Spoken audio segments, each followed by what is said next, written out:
أعوذ بالله من الشيطان الرجيم بسم الله الرحمن الرحيم وأصحابه ومن والاه ولا حول ولا قوة إلا بالله. Alhamdulillah, ma'asyiral muslimin, jamaah Masjidul Salam yang dimuliakan Allah Subhanahu wa taala. Kita bersyukur kepada Allah Subhanahu wa taala di kesempatan kali ini kembali kita mendapatkan nikmat yang besar dari Allah Subhanahu wa taala. Nikmat yang sangat banyak yang tidak ada di antara kita yang bisa menghitung betapa banyak ya nikmat yang Allah berikan kepada kita.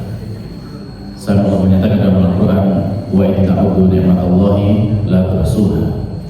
Dan jika kalian menghitung nikmatnya Allah, maka kalian tidak akan bisa menghitungnya. Perjamaah Allah Subhanahu wa taala termasuk nikmat besar bahwasanya Allah Subhanahu wa taala itu memberikan kesempatan kepada kita untuk bisa hadir dalam majelis ilmu, yang mana kesempatan kita bisa hadir seperti ini juga kesempatan yang tidak dimiliki oleh semua orang. Yang tentunya mungkin banyak orang yang lebih mampu daripada kita, mungkin banyak orang yang lebih kuat daripada kita, lebih sehat daripada kita, akan tetapi tidak mendapatkan nikmat untuk bisa hadir dalam majelis ilmu. Maka tentu bahwasanya kesempatan untuk bisa hadir dalam majelis ilmu itu termasuk nikmat yang besar dari Allah Subhanahu wa taala. Maka tentunya ya kita bersyukur kepada Allah Ta'ala, dan mari kita manfaatkan kesempatan yang berharga ini untuk kita bersama-sama ya meningkatkan ilmu kita, menambah keimanan kita kepada Allah Subhanahu wa taala, dan kita berharap bahwasanya dengan hadirnya kita di tempat seperti ini menjadikan derajat kita semakin tinggi di sisi Allah Subhanahu wa taala. Amin. Baiklah para jemaah sekalian yang dimuliakan Allah Ta'ala, kita melanjutkan kembali apa yang kita kaji dari tafsir juz amma, yang kita sudah sampai di surat Asy-Syams.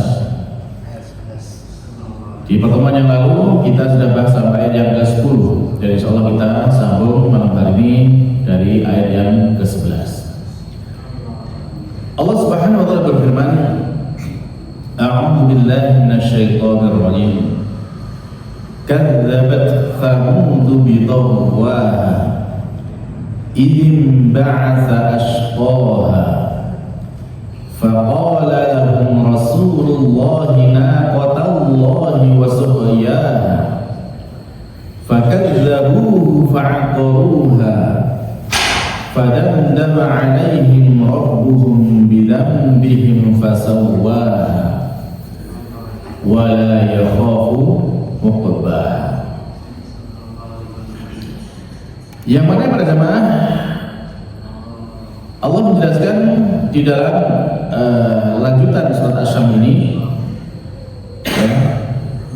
kadzabat Tsamud, telah mendustakan kaum Tsamud bitawwa, ya karena melampaui, mereka telah melakukan sebuah perbuatan yang tughyan, yaitu melampaui batas. Hal ini patut menjadi perhatian para jemaah. Di ayat sebelumnya Allah sudah banyak bersumpah ya dengan matahari, dengan bulan, dan juga dengan siang dan malam.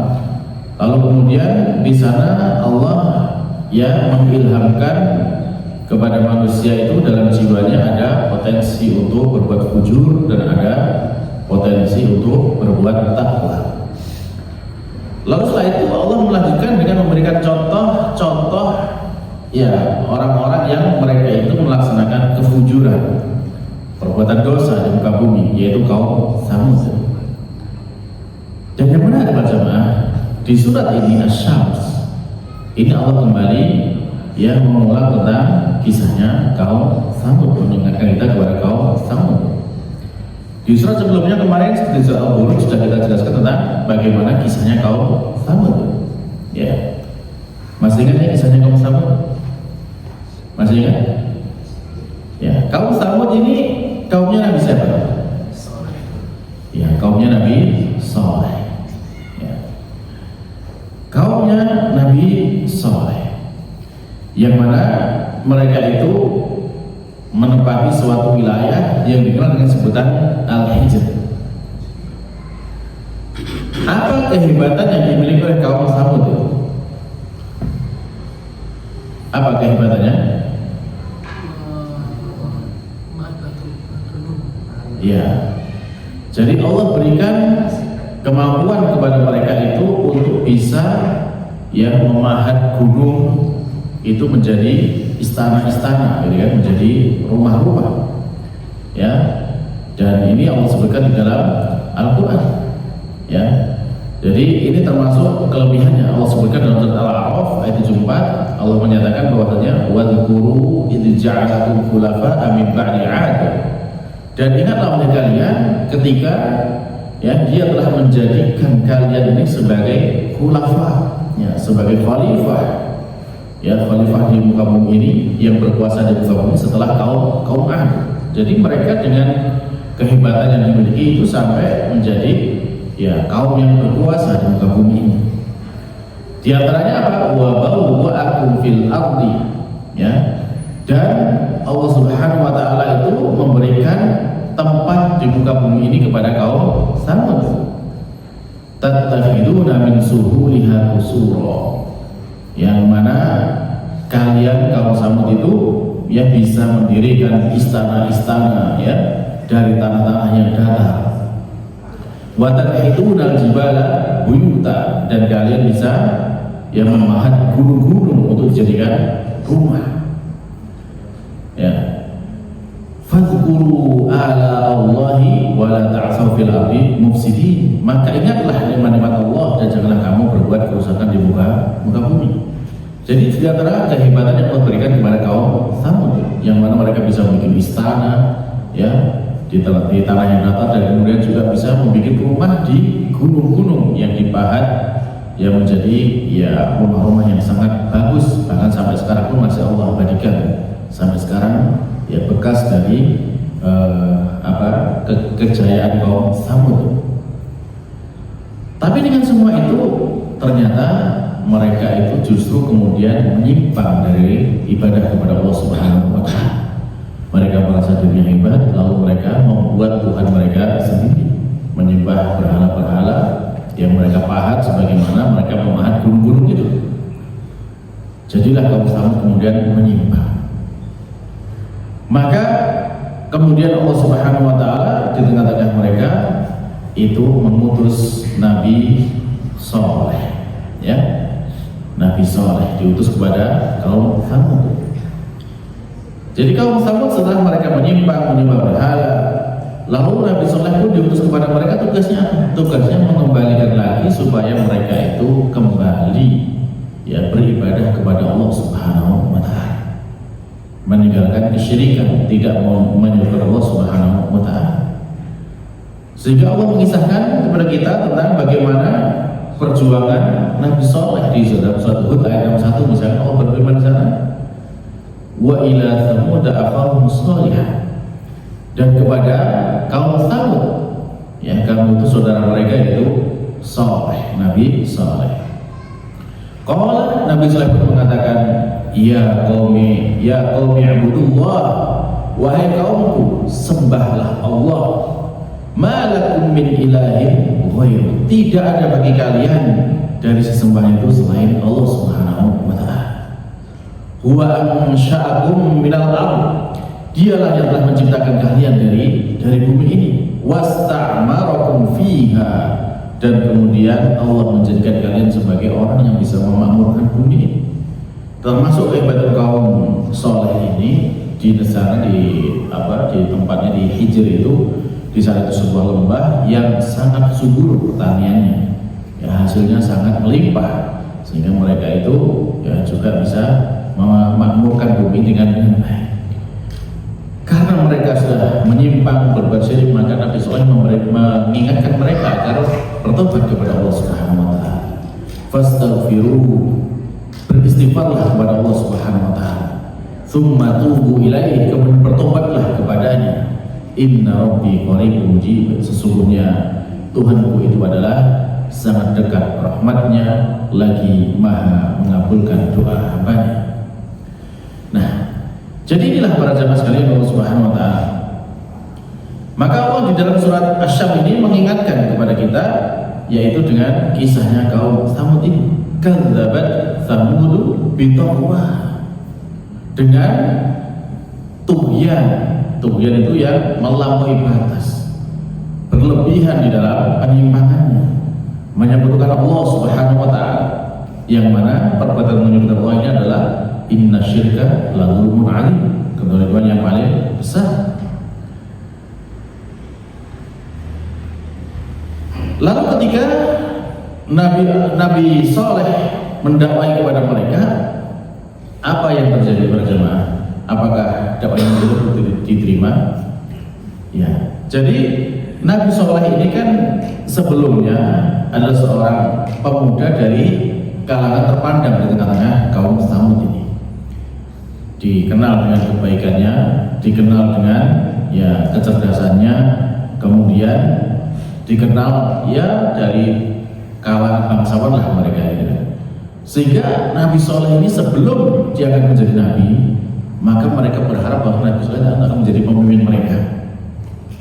Ya.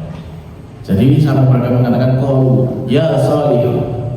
Mereka mengatakan wahai Saleh, qad kunta fina marjuwan qabla hadha. Sungguh kamu dulu itu di tengah kami itu menjadi orang yang maju, orang yang diharapkan untuk menjadi pemimpin qabla hadha, sebelum mengajak mereka menyembah kepada Allah Subhanahu wa Ta'ala. Jadi sebelum diangkat menjadi nabi dan rasul, Nabi Saleh itu sudah diharapkan mereka menjadi pemimpin karena dikenal baiknya Nabi Saleh. Lalu ketika apa? Ketika Nabi Saleh berdakwah, mengajak mereka meninggalkan sembahan kepada berhala dan menyembah kepada Allah Subhanahu wa Ta'ala, maka mereka merasa heran. Atanhana an na'budu ma ya'budu abauna? Apakah kamu sekarang ini melarang kami dari apa yang telah disembah oleh bapak moyang kami? Jadi mereka diajak untuk kembali menyembah Allah itu mereka merasa heran. Oh, dulunya mereka hanya mengikuti bapak-bapaknya mereka, ya nenek moyang mereka. Inilah termasuk ya bahayanya ya orang yang fanatik kepada ajaran nenek moyang. Belum tentu nenek moyang itu berada di atas kebenaran. Meskipun ya kita tidak mengingkari jasa dari orang tua kita, nenek moyang kita yang telah melahirkan kita, tapi ketika mereka dalam posisi yang tidak benar, maka tidak boleh diikuti. Termasuk seperti ini mewariskan ya ibadah kepada berhala, menyembah kepada berhala, ini tidak boleh diikuti, harus diluruskan. Ya. Jadi mereka merasa na'budu ma ya'budu abauna, apakah kamu melarang kami agar kami menyembah apa yang telah disembah oleh bapak moyang kami? Wa innana la fi syakkin mimma tad'una ilaihi murib. Dan sungguh kami ini benar-benar berada dalam keraguan terhadap apa yang kamu mengajak kami kepadanya, dengan keraguan yang nyata. Jadi mereka nggak percaya. Ibaratnya gini para jemaah, mereka itu kan sudah punya tradisi yang diikuti seluruh masyarakat. Ya, masyarakat Tsamud semuanya mengikuti tradisi itu menyembah kepada berhala. Dan mereka merasa kehebatan yang mereka miliki selama ini itu karena mereka telah mengagungkan berhala yang mereka buat. Dan semuanya sepakat seperti itu, tidak ada yang mengingkari. Tiba-tiba Nabi Saleh melarang mereka dari perbuatan itu. Coba bisa dengan bayangkan gimana kira-kira. Jadi di saat semua orang itu satu agama, nggak ada yang menyelisih sama sekali, tiba-tiba ada satu orang Nabi Saleh yang melarang mereka semuanya. Padahal yang termasuk yang menyimpang itu ya semua tokoh-tokohnya, ya bahkan dari pimpinannya, ya presiden segala macamnya, rajanya, semuanya itu menyimpang seperti itu. Lalu kemudian kok tiba-tiba Nabi Saleh melarang mereka. Jadi yang sudah, kalau misalkan orang sekarang baca banyak, Kalau kita orang sekarang, kalau ketika mereka sudah punya tradisi, misalnya tradisi yang mengikuti ajaran moyang itu, yang sudah mengakar kuat itu, kalau mereka meninggalkan kan takut kan gitu ya. Takutnya terjadi apa-apa, terjadi bencana, terjadi apa, terjadi malapetaka kan gitu kan. Ya, ini padahal ini masih hanya beberapa orang saja yang mengikuti kan gitu ya. Hanya mungkin ya orang yang percaya 1, 2, 3 orang aja. Kalau kita ingatkan jangan seperti itu. Nah, mereka ketakutan untuk meninggalkan. Nah ini bisa dengan bayangkan sekarang. Ini semua masyarakat tidak ada kecuali memang tradisi seperti itu. Setiap harinya mereka yang menyembah kepada berhala itu. Lah kok tiba-tiba disuruh meninggalkan apa penyembahan itu. Ya, maka inilah kemudian yang mereka mengatakan bahwa ini adalah syakim mimma tad'una ilaihi murid. Dan semua kami ini benar-benar berada dalam keraguan terhadap apa yang kamu ajarkan ini. Ya, karena ini menyelisih semua masyarakat. Ya. Nah, dengan hal seperti itu para jamaah, maka tentunya Nabi Soleh tidak putus asa. Nabi Soleh terus berusaha menyampaikan kebenaran, mengajak mereka untuk kembali menyembah kepada Allah Subhanahu wa Ta'ala dengan argumentasi, dengan logika, dengan bagaimana mereka itu difahamkan bahwasanya memang kita ini adalah makhluk, ada yang menciptakan kita adalah Allah Subhanahu wa Ta'ala, bukan patung atau berhala yang mereka sembah selama ini. Patung itu mereka yang buat gitu. Ya, patung-patung itu pun juga mereka tidak bisa bicara kan gitu. Tidak bisa memberikan manfaat. Tetap saja mereka itu ya dengan dakwah yang dilakukan oleh Nabi SAW tidak mau menerima, bahkan mereka semakin geram dengan apa yang dilakukan Nabi SAW. Karena apa? Karena ada sebagian masyarakat kecil, rakyat bawah itu yang percaya dan menjadi pengikutnya Nabi SAW. Sehingga mereka kemudian tidak mau lagi mengikuti ritual peribadatan kepada berhala yang mereka miliki. Dan ini menjadikan ya para tokoh-tokohnya itu merasa geram, ya merasa marah seperti itu. Nah, dan demikianlah para nabi, para jemaah. Para nabi setiap kali mengutus kepada suatu kaum untuk mengajak mereka yang menyembah kepada Allah Subhanahu wa Ta'ala, yang maka itu mereka senantiasa didustakan. Ajaran para nabi semuanya sama, mengajak umatnya untuk kembali menyembah kepada Allah Subhanahu wa Ta'ala. Allah tegaskan di dalam surat Al-Anbiya ayat 25, "Wa ma arsalna min qablika min rasulin illa nuhi ilaihi annahu la ilaha illa ana fa'budun." Dan tidaklah kami mengutus dari sebelummu seorang rasul pun kecuali kami wahyukan kepadanya ya bahwasanya tidak ada sesembahan yang berhak disembah kecuali Aku, kata Allah Subhanahu wa Ta'ala. Fa'budu, maka sembahlah. Ini kata Allah Subhanahu wa Ta'ala surat Al-Anbiya ayat 20. Jadi semua nabi ajaran sama, mengajak manusia untuk menyembah kepada Allah Subhanahu wa Ta'ala, mencegah mereka dari perbuatan syirik. Akan tapi ya sudah sebagaimana yang menjadi tabiatnya manusia, ya, maka tentunya mereka itu justru banyak yang mengingkari dakwahnya para nabi tersebut, tidak mau mengimani para nabi tersebut. Termasuk di sini adalah kaum Tsamud, ya. Ya, kaum Tsamud diingkari, tidak diterima dakwahnya oleh Nabi Soleh, tidak diterima dakwah oleh kaum Tsamud.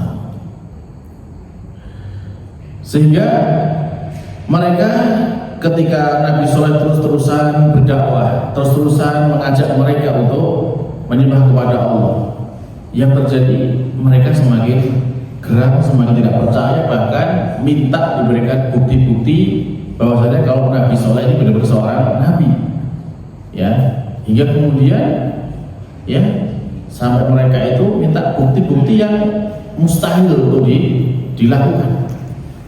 Misalkan apa? Misalkan mereka apa yang diminta kaum Tsamud kepada Nabi Soleh? Iya. Jadi Nabi Soleh diminta untuk mendatangkan seekor unta. Unta ini yang diminta bukan unta bayi, bukan anak unta, tidak. Tapi unta yang langsung unta ini unta dewasa dengan ciri-cirinya itu untanya itu cirinya putih, tinggi, dan kemudian sudah hamil, mengandung kembar lagi selama kandungannya sudah 10 bulan gitu kan. Dan untanya ini bukan dibeli di pasar, tidak, tapi diminta karena mereka itu sudah merasa hebat bisa mengukir rumah ya dari gunung, dari batu, maka mereka minta untanya itu juga keluar dari dalam batu. Nah ini ya sebenarnya ini bukan permintaan agar kalau misalkan dituruti mereka terima, juga tidak. Nah, ini permintaan sekedar permintaan saja yang saat ini mustahil gitu kan dituruti. Mereka mengatakan kalau kamu bisa, kami akan percaya, tapi hanya pura-pura saja. Dan kemudian Nabi Soleh pun berdoa kepada Allah Subhanahu Wa Taala, lalu kemudian dikabulkanlah apa yang mereka minta, persis seperti apa yang disyaratkan, seperti yang diminta. Keluar dari sebuah batu seekor onta betina yang persis seperti yang mereka minta. Nah, dengan kondisi seperti itu, ya akibatnya apa? Ya, tetap para tokoh-tokohnya mereka tidak mau percaya. Hanya sedikit saja dari kalangan ya Nabi dari kalangan kaum Samud ini yang percaya kepada Nabi Soleh. Dan itu biasanya juga dari orang-orang yang rendah. Sehingga kemudian ya karena mereka tidak percaya, maka akhirnya mengatakan dengan tuduhan-tuduhan yang dusta kepada Nabi Soleh. Wah, ini Nabi Soleh ini seorang penyihir. Ya, penyihir kan bisa mendatangkan sesuatu yang di luar akal manusia, gitu kan? Nah, ini sihir, nggak bisa dipercaya, ini sihir. Ini kata mereka. Jadi memang susah. Kalau saya nggak mau percaya, dia apapun juga nggak bisa percaya, nggak mau beriman. Ya. Sehingga Allah menyatakan dalam surat Asy-Syu'ara ayat 153, mereka mengatakan qalu innama anta minal musahharin. Mereka mengatakan bahwasanya sebenarnya kamu ini adalah orang-orang yang kena sihir. Jadi ini hanya permainan sihirnya Soleh saja. Jangan kalian percaya. Ini kata-kata mereka. Maka setelah kemudian Allah membuktikan kenabian Nabi Soleh, ya, dengan hadirnya seekor unta seperti yang mereka minta, maka kemudian Nabi Soleh pun memberikan syarat kepada mereka terkait dengan unta yang telah itu tersebut. Di antaranya bahwasanya ya di dalam surat Asy-Syam ini ya Allah menyebutkan ya faqala lahum Rasulullah naqatallahi wa suqiyah. Jadi di ayat sebelumnya kan idzin ba'atsa ashqaha. Jadi tatkala kemudian ya bangkit orang yang paling durhaka di antara orang-orang Samud. Idzin ba'atsa ashqaha, ketika bangkit orang yang paling celaka di antara mereka. Kenapa ini Allah sebutkan seperti itu? Ya, karena memang orang yang paling disebutkan paling celaka ini disebutkan dalam Bukhari, namanya adalah Qadar bin Salif. Ya. Nah,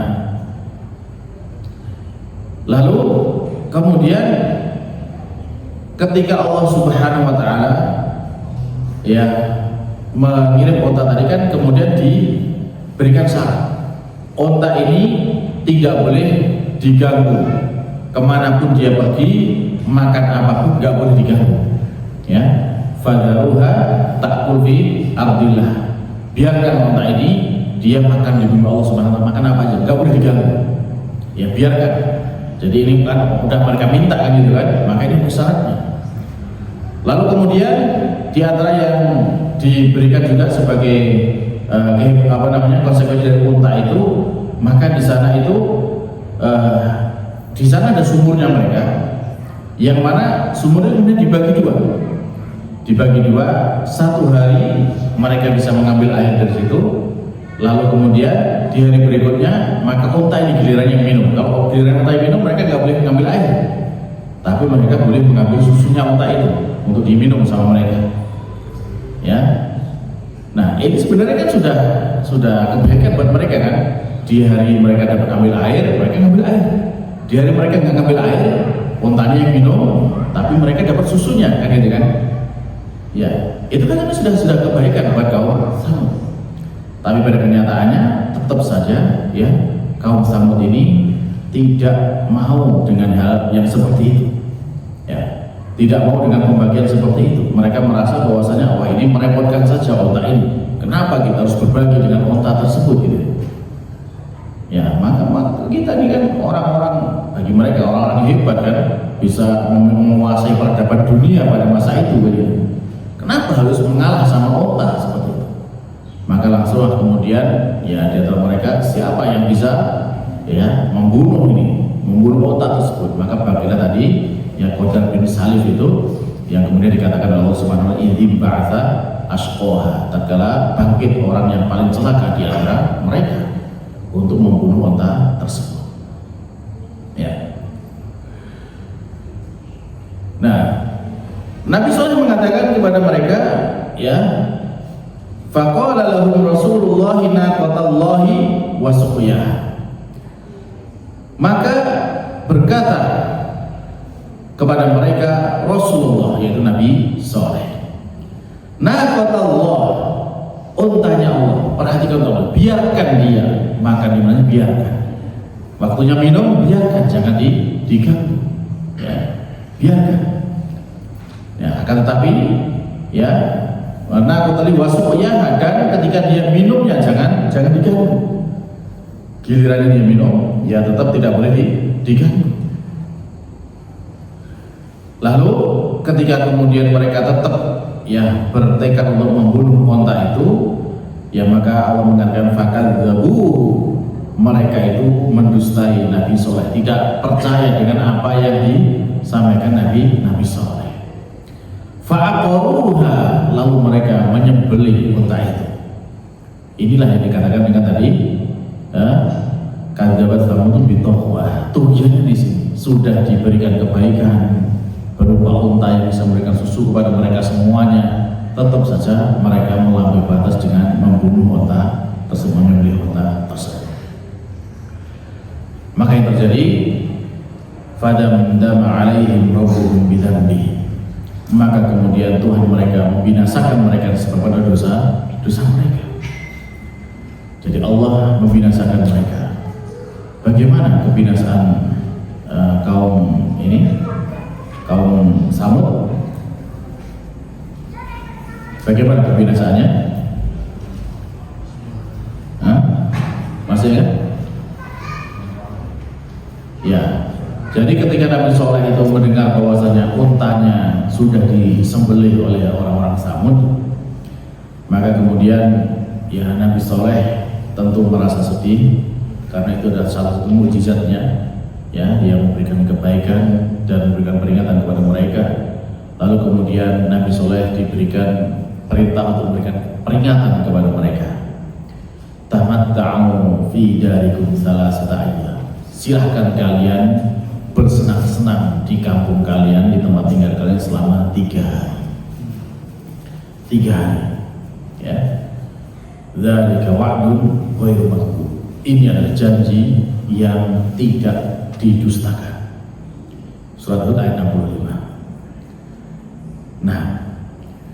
Nah, setelah Nabi Saleh menyatakan hal seperti itu, ya, mereka pun kemudian yang mulai merasa ketakutan dengan janji itu selama 3 hari itu. Ya, Allah menyatakan ya di dalam surat Asy-Syu'ara 157, ya mereka itu merasa menyesal dengan apa yang telah mereka lakukan. Allah berfirman, wa makaru makra wa makarna makra wa hum la yash'urun. Mereka pun merencanakan, ya, karena di dalam surat Asy-Syu'ara tadi, mereka menyesal karena telah membunuh otak tersebut, lalu kemudian mereka merasa bahwasanya apa yang sudah mereka lakukan ini istilahnya apa? Nanggung gitu ya. Sekalian aja Nabi Solehnya dibunuh sekalian. Maka Allah menyatakan dalam surat An-Naml ayat 50, dan mereka pun merencanakan sebuah makar dengan sungguh-sungguh, dan kami pun ya Allah Subhanahu wa taala merencanakan makar pula sedangkan mereka tidak menyadari. Sehingga pada malam harinya mereka menjalankan rencananya untuk membunuh Nabi Soleh. Mereka datang ke rumah Nabi Soleh, tapi kemudian ketika sebelum mereka bisa melaksanakan apa yang mereka inginkan, Allah Subhanahu wa taala mengutus para malaikat ya untuk menjaga Nabi Soleh dan melempari orang-orang jahat tadi dengan batu hingga kemudian kepala mereka menjadi pecah. Ya, ini diantara janji Allah Subhanahu wa taala melindungi para rasulnya dari perbuatan jahat para musuhnya. Lalu setelah itu mereka pun ingat dengan janjinya Nabi Soleh. Tamat tahu fi darikum salataya. Bersenang-senang kalian selama 3 hari di tempat tinggal kalian. Maka selama 3 hari itu mereka merasa ketakutan. Mereka menunggu apa yang akan terjadi selama 3 hari ini. Karena saking takutnya seperti itu, di hari pertama mereka itu wajahnya sudah mulai pucat, menguning seperti itu. Lalu kemudian di hari kedua, ya karena semakin drop mereka, semakin takut, maka wajahnya menjadi memerah. Dan di hari ketiga wajah mereka itu menjadi kehitaman, menghitam, karena ya memikirkan dan rasa takut yang menimpa mereka terhadap apa yang telah dijanjikan oleh Nabi Soleh tadi. Dan pada hari keempat, sebagaimana dijanjikan, Allah membinasakan mereka dengan azab ya berupa gempa, lalu kemudian diiringi dengan suara yang sangat keras dari langit, sehingga itu mereka menjadikan hancur. Allah menyatakan dalam surat Hud ayat 66, falamma jaa amruna najjayna sholihan walladzina amanu ma'ahu bi rahmatin minna wa min khizyi yawma idzin inna rabbaka huwal qawiyyul aziz. Maka tatkala azab kami datang, kami selamatkan Nabi Soleh beserta orang-orang yang beriman bersama dia dengan rahmat dari kami dan dari kehinaan di hari itu. Sesungguhnya Tuhanmu dialah yang maha kuat lagi maha perkasa. Jadi coba kita bisa lihat bersama bersama. Di sana itu terjadi sebuah gempa yang dahsyat. Lalu suara yang dahsyat dari langit menggelegar. Dan ini menghancurkan dan membinasakan semua kaum Tsamud yang membangkang. Tapi kira-kira Nabi Soleh dan orang yang beriman itu mendengar nggak seperti itu? Iya, dia kemungkinan mendengar kan, tapi Allah bisa menyelamatkan mereka. Sementara orang-orang yang menyimpang semuanya binasa. Yang Allah nyatakan dalam surat ini, Allah selamatkan mereka. Jadi meskipun itu adalah sebuah bencana yang merata seperti itu, ya, sehingga Allah sebutkan di dalam surat Asy-Syams ini, ya, fakadzabuhu fa'aqaruha fadamdama 'alaihim rabbuhum bidambihim fasawwaha. Maka kemudian fadamdama 'alaihim rabbuhum bidambihim fasawwaha. Ya. Maka Tuhan mereka membinasakan mereka menurut dosa mereka, fasawwaha. Ya, fasawwaha itu Allah meratakan secara umum mereka semuanya kena. Fasawwaha.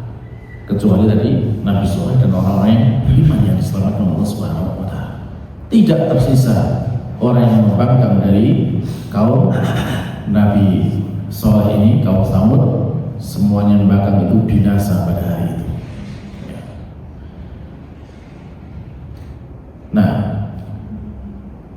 lalu kemudian Nabi Soleh, ya, setelah kaum Tsamud binasa dan mati semuanya, lalu kemudian Nabi Soleh berkata kepada mereka, mendatangi ya bangkai-bangkainya mereka dan mengatakan bahwasanya fatawalla anhum wa qala ya qaumi laqad ablaghtukum risalat rabbi wa nasahtu lakum walakin la tuhibbuna an-nasihin.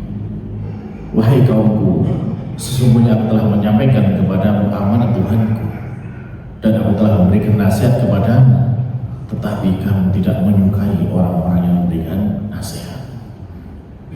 Nah, inilah para jamaah, bahwasanya akibat daripada orang-orang yang mereka itu mengabaikan daripada nasihat yang datang kepada mereka. Lalu di dalam surat Syams Allah menutup surat Asy-Syams ini dengan wala yakhafu uqbah, dan tidaklah takut uqbah, akibat daripada hukuman ini. Jadi Allah Subhanahu wa taala ketika sudah menurunkan azab kepada kaum Samud, maka tidak ada ketakutan sama sekali bagi Allah Subhanahu wa taala. Yang mana biasanya seseorang ketika misalkan dia seorang raja atau seorang penguasa, lalu dia itu membinasakan atau menghancurkan sebuah negeri yang lain gitu kan. Nah, biasanya itu masih muncul dari mereka itu kekhawatiran bahwa nanti akan ada balas dendam kepada orang yang berbuat kezaliman tersebut, orang yang membinasakan tersebut. Tetapi bagi Allah tidak berlaku demikian. Di sini saja Allah sudah tidak menyisakan kaum Samud yang membangkang, sehingga nggak perlu lagi dikhawatirkan ada yang bisa membalas dendam. Apalagi bagaimana mungkin orang-orang yang binasa seperti ini bisa membalas dendam kepada Allah Subhanahu wa taala? Maka tidak mungkin bisa. Dan Allah adalah Zat yang Maha Kuasa, baginya segala kerajaan baik yang di langit maupun yang di bumi, dan baginya adalah segala puji. Maka Maha Suci Allah Subhanahu wa taala terhadap segala keagungannya, dan Allah adalah Zat yang Maha Perkasa atas segala makhluknya. Tapi para jemaah sekalian Allah Subhanahu wa taala, berarti ini kita selesai dari surat Asy-Syams yang mana Allah menutup dengan kisahnya kaum Samud di sini. Nah, dari kisah kaum Samud ini para jemaah, tentu ketika Allah mengulang-ulangnya dalam satu surat berikutnya terkait dengan kisahnya kaum Samud seperti ini, dan bahkan Allah Subhanahu wa taala sendiri pun juga masih mengabadikan sampai sekarang bagaimana kehebatan kaum Samud itu masih bisa kita saksikan dengan kalau kita kata Nabi SAW, kita nggak boleh ke sana kecuali daripada menangis gitu maka tentunya cukuplah mungkin kalau sekarang juga bisa kita lihat dalam video-video online itu juga bisa kita lihat bagaimana peninggalan kaum Samud itu. Nah, itu menunjukkan sehebat apapun manusia, kalau dia tidak beriman kepada Allah Subhanahu wa taala, tidak mau tunduk kepada Allah Subhanahu wa taala, maka tidak ada nilainya apa yang mereka lakukan. Apa akibatnya? Allah binasakan mereka semuanya. Maka untuk itu penting sekali bagi kita untuk senantiasa membekali diri kita dengan ilmu, agar kita senantiasa bisa menjalankan ketaatan kepada Allah Subhanahu wa taala, yang mana kalau kita mengikuti ketaatan kepada Allah taala, beribadah kepada Allah taala, maka Allah bisa menolong kita dari segala macam ancaman, segala macam musibah, segala macam kesulitan. Allah akan menolong kita semuanya. Maka mudah-mudahan dengan itu kita mendapatkan keselamatan di dunia dan juga di akhirat kelak. Amin. Demikian para jemaah yang bisa kita sampaikan, semoga bermanfaat, dan kita akhiri subhanallah wa bihamdika asyhadu an la ilaha illa anta astaghfiruka wa atubu ilaik. Assalamualaikum warahmatullahi wabarakatuh.